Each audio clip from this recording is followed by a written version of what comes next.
Pranam student, I hope so. You are very well. ठीक है. Coming of the socialisms in Europe. Perhaps one of the most far-reaching vision of the how society and should be structured was socialisms. ठीक है. तो importance था society का जो structures है वो कैसे फॉर्म हो, उसके लिए एक फॉर विजन्स तैयार किया, दूरदृष्टि जो विचार है वो तैयार किया. दैट वाज द थिंक था, एक विचार था. That was the सोशलिज्म्स.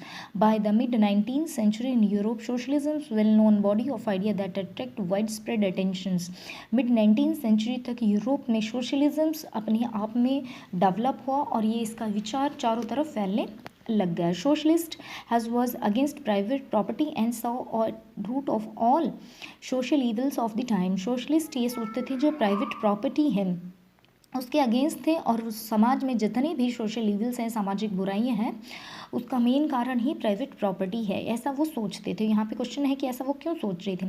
Individual own the property that give employment but प्रॉपर्ट was concern only the personal gain and not with the welfare of those who had a property productive. तो यहाँ पे कहते हैं individuals के पास जो अपनी प्रॉपर्टी होती है उसके कारण वे नंबर ऑफ पीपल्स को जॉब तो देते हैं, बट जो भी प्रॉफिट होता है प्रॉपर्टी से, जो भी प्रोडक्टिव प्रॉफिट होता है, उत्पादन जो होता है वो अपने उनके पास पर्सनल गेन के लिए होता है, वो लोगों के वेलफेयर यानी कि अपने एम्प्लॉयमेंट्स के वेलफेयर के लिए वो उसको यूज़ नहीं करते. So society as the whole rather than a single individual control property more attention would be paid to collective social interest. तो सोसाइटी में क्या हो कि जो भी प्रॉपर्टी है उस पर केवल एक व्यक्ति का अधिकार ना होकर उस पर पूरे समाज का अधिकार हो, ताकि सोशल वेलफेयर हो सके, लोगों की भलाई के लिए काम किया जा सके.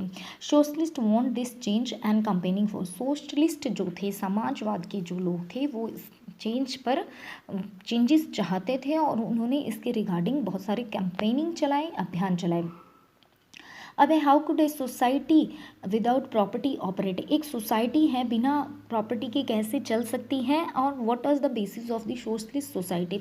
और जो सोशलिस्ट है, समाजवाद है, उनकी जो सोसाइटी है, जो समाज है, उसकी संरचना कैसी होगी.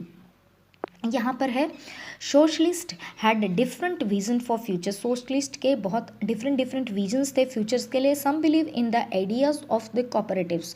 तो उसमें से कुछ के विचार कहते थे कोऑपरेटिव्स टाइप के, सामूहिक टाइप के होते हैं, जहाँ पे ठीक है कोऑपरेटिव सोसाइटी जो क्लास 8 में ज्योग्राफी में पढ़ चुके हम. First one is that important Robert on.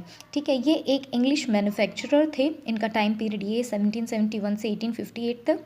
Short to be build a cooperative community called a New Harmony of Indian USA. तो उन्होंने एक कोऑपरेटिव कम्युनिटी बनाई, ठीक है, सामूहिक समुदाय बनाया, जिसे उन्होंने न्यू हार्मनी इन इंडियाना यहाँ पर यूएसए से है, नाम दिया. Other socialist felt that the cooperative could not be build on a wide scale only through individual इंडेज. कुछ सोशलिस्ट ऐसा समझते थे कि केवल इंडिविजुअल एफर्ट करने से कोऑपरेटिव्स को बनाया नहीं जा सकता, because they demanded that government encourage cooperatives. वो चाहते थे सरकार इनको इनकरेज करें. फ्रांस में second one is that Louis Blanc 1813 से 1882 want the government to encourage cooperative and replace the capitalist enterprises. यहाँ पर लुइस ब्लांच क्या चाहते थे, वो चाहते थे कि जो गवर्नमेंट है वो पूंजीपतियों को रिप्लेस करके कोऑपरेटिव्स को क्या करे, एनकरेज करे, इनको सहयोग दे, इनको हेल्प दे. ये this is the definition. The cooperatives were associations of people who produce goods together and divide the profit according to the work done by members. यहाँ पे कोऑपरेटिव्स क्या है, एक एसोसिएशंस थी. वो क्या करते थे, जितनी भी गुड्स का प्रोड्यूस करना होता था मिलकर करते थे, और जो प्रॉफिट होता था वो अपने मेंबर्स के वर्क के अकॉर्डिंग डिस्ट्रीब्यूट कर दिया. Third one is that Karl Marx, it was important. And fourth one is Friedrich Engel. The time of Karl Marx 1818-83 and 1822-1895 added other ideas to the body of argument. इन्होंने भी अपने विचार दिए. यहाँ पे marks ने क्या कहा है, mark argued that individual society was capitalist and capitalist owned the property invest in factory and the profit of the capitalist was produced by the workers. तो यहाँ पे कहा है, इन्होंने कहा है मार्क्स ने कि जो इंडस्ट्रीज़ हैं, सोसाइटी है, वो कैसी है, कैपिटलिस्ट है, पूंजीपतियों की है। और जो पूंजीपति है वो फैक्ट्रीज़ में इन्वेस्ट करते हैं बिकॉज उनके पास मनी है, और जो भी प्रॉफिट होता है तो वो सारा प्रॉफिट किसके पास जाता है, इन्हीं पूंजीपतियों के पास जाता है। जबकि जितना भी प्रॉफिट हो रहा है वो किन के कारण आ रहा होता है, वर्कर्स के थ्रू आ रहा है। The condition of the workers could not improve, लेकिन वो सारा प्रॉफिट है वो अपने पास एक्यूमुलेट कर लेते हैं, इकट्ठा कर लेते हैं प्राइवेट कैपिटलिस्ट, ठीक है, निजी पूंजीपति, और वो वर्कर्स की कंडीशंस को इम्प्रूवमेंट करने का प्रयास नहीं करते।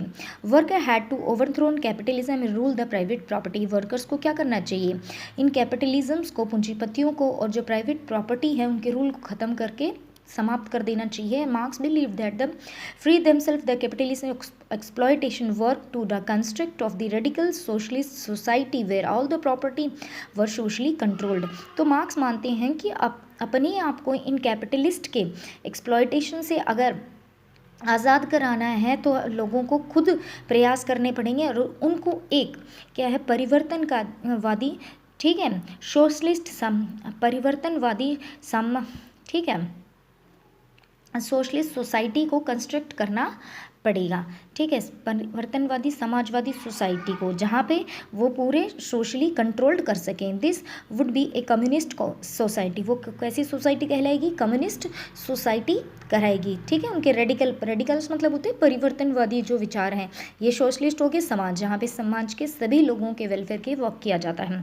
This would be communist. It convince that worker to be triumph in the conflict with capitalism. A community society was the internal natural society of future. और इसमें क्या होगा, उन्होंने कहा है कि अगर इन लोगों के बीच, वर्कर्स के बीच भी और उनके मालिकों के बीच अगर कॉन्फ्लिक्ट क्रिएट होता है, संघर्ष होता है, तो डेफिनेटली वर्कर्स उसमें सक्सेस अचीव करेंगे, सक्सेस होंगे। The communist society was the natural society of future. जो कम्युनिस्ट सोसाइटी है वो ही भविष्य की क्या है, एक सही सोसाइटी होगी।